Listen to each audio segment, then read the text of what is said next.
हरि ओम तत्सत हरि ओम तत्सत हरि ओम तत्सत। सज्जनगण आमे जो सिद्ध पीठरे आज आमे बसीचे ये हूँ हनु क्षेत्रपाली पीठ। क्षेत्रपाल होती चारिटा। प्रथम है कालिया क्षेत्रपाल, डाकुआ क्षेत्रपाल, हनु क्षेत्रपाल, नृसिंह क्षेत्रपाल। एठारे हनुमान नथिले क्षेत्रपाल ठाकुराणी अछंती। तेणु ये हनुमान विजय आज 35 वर्ष तले तापर ये स्थान हनु क्षेत्रपाल बोली होईगला। यह हूँ चंडी पुराणर प्रमाण। तेणु ए स्थान जो हनुमान विजय होगा गले कनक दुर्गार गोटे घटला अघटन से स्थान में ये अधम थिला। तेणु मोर गुरुजी सुधाकर दास से कहले चले इठू चलवा मुझे गोटे हनुमान स्थापन करी। इठे स्थापन है महापुरुष अच्युतानंद गोस्वामी कहते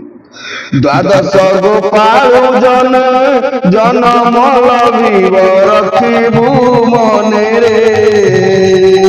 गोपाल कुल तारणे रामचंद्र रे सुधा नाम बहिथिब क्षेत्रपाल पीठ ठाब करिब हनुमान कुसे सापिब रामचंद्र रे। तेणु महापुरुष लिखिते आम जानूना ये अधम मैंने जानी ना पर जानिलु जे इठे हनुमान स्थापन हेले महापुरुषों शास्त्र जो ये अधम को मिलला से समय आम देखिलु जे अरे इतने जिनस एठार हबार अच्छे। ये हनुमान विषय में मोर अनुभूति पदे कहूँ। हनुमान स्थापन हे सेठारे कनक दुर्गार जो पाटिपटर है गुरुदेव कहले चल मुझे हनुमान स्थापन करी तू से रही। हनुमान स्थापन पूर्वर ता 4 मास पूर्वर मु खाली शून्य उड़िली। शून्य उड़िली मोर एवं भी सुधा से हेतु अच्छी। ये तो हजार हजार लोक ठिया थे लोक कहे कौन अरे ना देख देख मुझे हाथ हल्ई देवी उड़ुबी एकाथरे ए गछ से गचर बसुबी पुणी हल्दी एमती 5-6 थर खंडे मोर है मुझे ये कौन ये भी एक साइंस। धर तू कौन शुणुलु हिमालय उपर जाए पखा लगे देकर उड़िले भी उड़ी होता यह भी गोटे साइंस अच्छी ताने एमती उड़ी हम किंतु साक्ष्य लोक प्रत्यक्ष हो हनुमान स्थापन हे एक कथा मुझे जान नी। जहा हूँ हनुमान स्थापन होगा गले प्रथम तांकर लुआ रड दे आम तैयारी करदेलु। इठी गोटे बड़ बर गछ थिला आपको क्षेत्रवट बोली कह जाए। महापुरुष लिखिं क्षेत्रवट सी हूँ श्री क्षेत्र ये हूँ क्षेत्र। तेणु एमती बहुत नूतनत्व क्षेत्र अच्छे लोक जाना कष्ट आम जहाँ कहूँ महापुरुषों कथा आमर निजस्व कि ना। तेणु महापुरुष क्षेत्रवट बड़ बरगछटा थिला मुझे देखिली अरे ये तो हनुमान मैंने आसिक बुलूँ ये हल्ई देवे ठाकुरंकर गोड़टा को हल्ई रड दिहला मु कौन कल ना ये निकट में कानकोली कंटा को सब हाणिक लगेदे मोर पलैली ऑफिस की ऑफिस हिसाब से मो गुरुदेव से क्षीर भार है क्षीर व्यवसाय गोपाल घर क्षीर घिनी इठी आसी पहुँचला देखला माकड़ मैंने टाणुंट से कंटा को से देखले कौन ये कंटा किए मुझे चली जाइए ऑफिस की कहीं हल्ई देवे चढ़ीगले हलीज प्रथम दिनटा। तेणु सी कौन कला कंटा जाक सब बाहर करदे बाहर कर चलीगले बाहर कर चलीगले मु राति सन्ध्या बेले आसिली पानी देवी ये गोटे बाल्टी रखी थाए आसी पानी सब ऑफिस आसबि से पानी बाहर कर सब देवी थरिकार से घर को जी। गुरुदेव आसी पहुँची गले कहले अरे से कंटा किए देला मुझे मुझे ना कहीं मुझे कंटा नदेले तो हल्ई देवे चढ़ी ना आज आरंभ ना। तेणु हलीगले मूलटा हलीज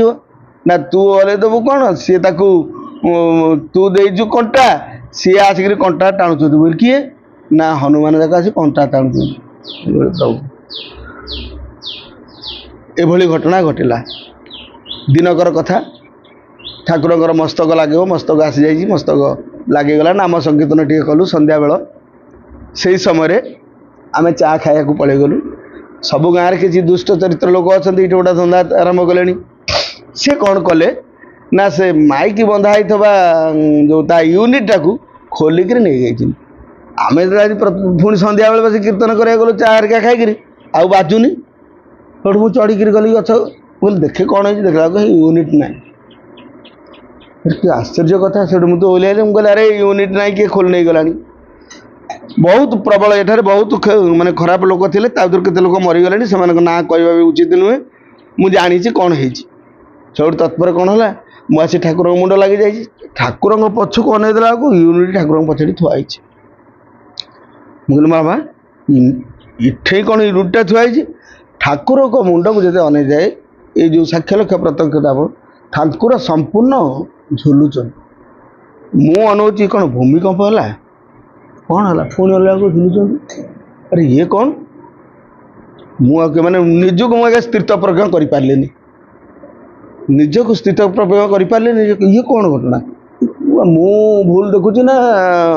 मो मानसिक स्थिति भूल अच्छे ये हूँ ठाकुर महिमा ये माने महापुरुष लिखिं से कुंडी कटक क्षेत्र बरसार आयतन अरणाक्षर चतुर्थ योजन विस्तार है अबना सह विचार एमंत विचार ठारगार मान गुपत करी रखिलु आंबे पंचसखा प्रभु श्रीमुखर गुपतरे शुणिलु हिया चमक पृथ्वी दुर्लुकिब विजी घोषनाद हेब प्रभु को चिन्हब चेता रखि अकर्म अक्षर भाव हिया चमक पृथ्वी बाण निशाण ठाकुर जाती जहाँकि बंद हो गला माँ कनक दुर्गा मो गुरु को कहीगले कहीदेबू एठारे ठाकुर ए वर्ष आ रथ हो पार ना मुझे कहीं ना अरे माँ तो कहीगले श्रीक्षेत्र रथ बंद हेनी तोर ये बंद हम मुझे मुझे कौ रथटा करुचे मो रथटा बंद हम श्रीक्षेत्र में महापुरुष लिखिं बंद हम सेठू कहले मु कौन कहूँ माँ कही जाए सतुआ सतुआ आम ये झमेला कले बंद हो गला एवं श्रीक्षेत्र रथ चलला श्रीक्षेत्र रथ बंद होगा आपण मैंने शुणिथे जानते श्रीक्षेत्र बंद होगा गला आम लोक मैंने मुझे श्रीक्षेत्र रथ बंद हेनी ना केमी कह 4 दिन अच्छी मुझे मुझे कहूनी मो गुरुदेव मत कही जाइए कनक दुर्गा कही जाइए से पागला को कहीदेव ता रथ यूँ बंद हो कहीं यहाँ गुप्त श्रीक्षेत्र आ मुझे पचारि इठे कहीं बंद हम ना रे पिंड ब्रह्मांड खेल चली पिंडे बंद हो ब्रह्मांड चलता हाँ ता भी हो पारे सतुआ सत रथ बंद होगा मोर सब लोक टे मो सागर झमेला कले मुझे रथ से बंद हेनी ना केमी बंद हेनी तू कौच मुझे लक्ष्य कर देखा जदि बदले माँ कनक दुर्गा कही कथा मिछ हो तेणु साक्ष्य लोक प्रत्यक्षता है 2 दिन पर मुझे कहूँ कहून पूरा अरे ये अधम जदि कहता अलग कथा कही ठाकुराणी से ठाकुराणी द्वारा ही ये ठाकुर ये आसे एपिसोड आपको कहबी तेणु रथ तो बंद है आप साक्ष्य लोक प्रत्यक्ष देखिले किंतु प्रकृति में इठी बंद हो गला हौ चलतु आम जा ये क्षेत्र विषय किसी आलोचना कर आगू जा महापुरुष बलराम दास कहते ये क्षेत्र विषय सुन रे बालिया कुंडी नगर विचार जहाँ महिमा देव तांकु अगोचर भीष्म कुंडी पश्चिम सिद्धार्थ से स्थान कालीमुखी धार बहु अच्छी पारुषेण क्षेत्रवट बोली कही बटे करईची क्षेत्र पाई बोली देवी सेठारे बसिची आपणी पवन सुत वीर हनुमान गुपतय छई मारी सेउ सिद्ध स्थान बेकुद मन बल पशिवे दशाई स्थानर महिमा गुप्त हेब सेई ठाई क्षेत्रवर बोली बड़ी पुरतार नाम अनंत जुगरे लीला हेब हि प्राचीन भगत मिलिन हनुमान कुशातीरे सागर महिमा कीर्ति प्राचीन करिवे शून्यादि पुरुष एकाक्षर ब्रह्ममूर्ति